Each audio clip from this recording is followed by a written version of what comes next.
And let me just talk about three things, and I'll stop and take your questions and comments. First of all, there's no question that the biggest issue our nation faces still is the fiscal issue that we have as a country. And even though revenues have come in over the last year or so and caused our deficits in the short term to look like they're less than they have been, I think all of you have seen, most of you are business people, that's the kind of folks that generally come to a chamber effort. But it's going to change directly very, very soon. And I'm glad that deficits are being reduced right now due to growth, but the fact is we all know that that's going to change very, very quickly. Still, the number one issue that's keeping people from investing longer term in capital is our nation's inability to deal with this fiscal issue. And I know that most of you know that I've been in the middle of that. I've got another meeting at the White House on the 29th where I'm going to leave Tennessee for a day, go back up and deal with that. I'm with a group of 8 senators that are trying to come up with a solution to this problem. I think you know that we funded government right now through the end of September, which is when our year ends. I think you know that we have a debt ceiling that's coming up in November or sometime around that time frame. And I think you remember the impact that our inability to deal with that caused in August of 2011. We're finally moving ahead a little bit. It's not at the pace we need to have as a nation.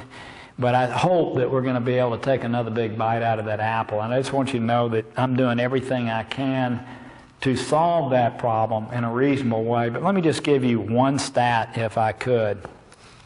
People don't realize the tremendous impact that our mandatory spending is having on us. The mandatory spending, meaning those things that Congress doesn't vote on each year. I think y'all know that we vote on about $1 trillion worth of spending at the federal level each year, but there's another $2.7 trillion that takes place. It's on automatic pilot. And it's that part of our government spending that right now is really, really scary. I'm part of the baby boom generation. I turned 61 very shortly.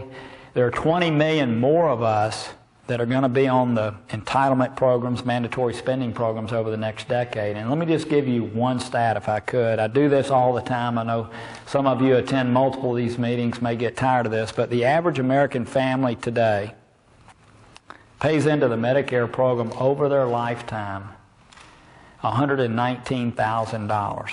That's a family of 4 average earnings. That includes the part the employer pays on their behalf. That same family today, over their lifetime, again in today's dollars, takes out of the Medicare program $357,000. I don't know of a Republican or a Democrat that wants to jerk the rug out from under people who are at retirement or close to retirement. I don't know of a one. This is an intelligent audience. And I know that all of you know about actuarial assumptions and how just a minor tweak in things can over a long time make a huge difference. And it's time for our country to deal with this issue. It doesn't just affect us economically. I travel the world a lot, as I mentioned, as part of my foreign relations responsibilities. I mean, that's what you guys pay me to do. And I was just recently in South Korea, in China, and in Japan. And, China obviously has a different point of view than the other 2 countries, but in both South Korea and Japan, the newly elected leadership there, Abe in Japan and President Park in South Korea, they're also concerned about our ability to honor the agreements we have with them security-wise. I mean, I got to tell you, there were all kind of things happening in South Korea. The North Korea, it was at the time of the heightened bellicose comments they were making about what they were going to do. She was not focused on that. She was focused on us and where we are fiscally, and are we really going to be their partners over the long haul, or should they be making other kinds of preparations themselves. So again, it affects us both here and abroad. Secondly, we have an opportunity over the course of the next several months, I believe, to finally deal with the Fannie and Freddie issue that we didn't deal with back in 2008. I think most of you are aware that as it relates to housing finance today, there are 2 entities that the government owns. In essence, they're in conservatorship. They have $5 trillion worth of mortgages that they have guaranteed. They wouldn't exist today without the fact that we as taxpayers stepped in and put $188 billion into them back in 2008 and going forward. And we finally have an opportunity, I think, to deal with those entities in such a way that we dismantle them over a 5-year period, replace them with something that does away with this private upside where shareholders do well when things are good and taxpayers do really bad when things go wrong. I've worked with a gentleman named Mark Warner from Virginia. He's a Democrat. He's a business guy. I can actually talk with him.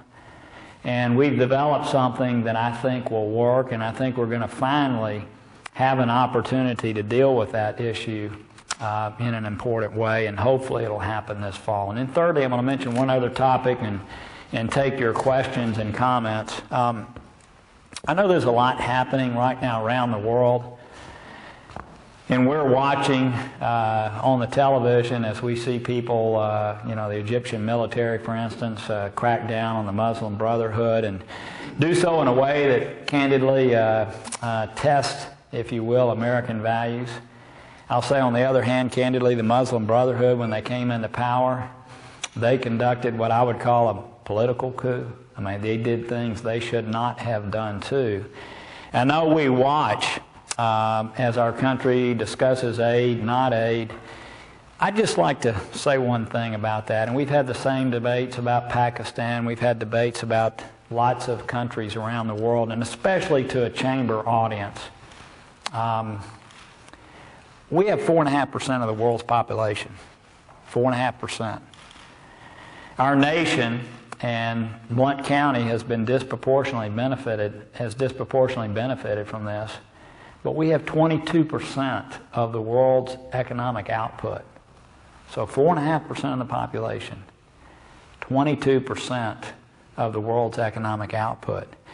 That's why our standard of living in this country is higher than any other country in the world. And that's why the opportunities that we have for our citizens is higher than any other place in the world.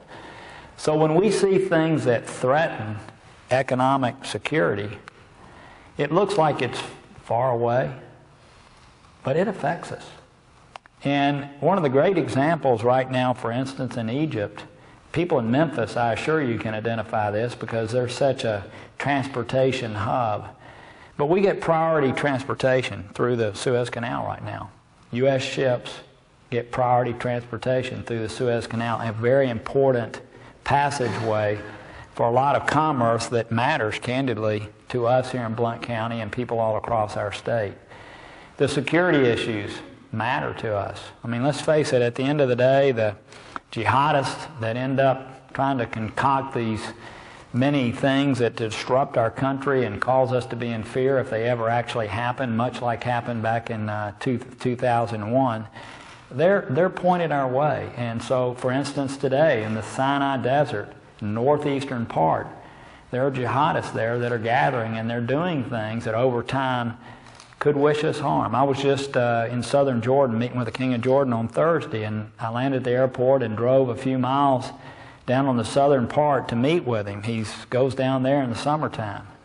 And I could look right across the border at Eilat, which is an Israeli resort city, and missiles were being hurled in from the Sinai Desert. Now, that doesn't directly affect us, but over time, insecurity affects our country in a big way. So look, I've been on the phone this morning with the White House, with our national security advisors, with our UN reps and others. And again, I consider it a great privilege to weigh in on these issues. And what I've asked them to do is to please begin talking about these issues in a way that allows Americans to understand why we do some of the things that we do. It's in our national interest. In our budget, we spend about 1 to 1.5%, 1 to 1.5% on foreign aid. And there's no question we make mistakes. And there's no question we could do it better. And there's no question that there's corruption around the world. And there's no question that people take advantage of us in many ways. And there's no question that we need to continue to be vigilant in how we deal with those issues. But again, at the end of the day, when you've got 4.5% of the world's population, you've got 22% of the world's economic output, when an oil disruption could take oil to $150 or $200 a barrel, it has actually, believe it or not, a bigger impact on us than anybody when you look at how that affects the companies, many of which operate here, operate around the world, and it affects people who go to work here in Blount County.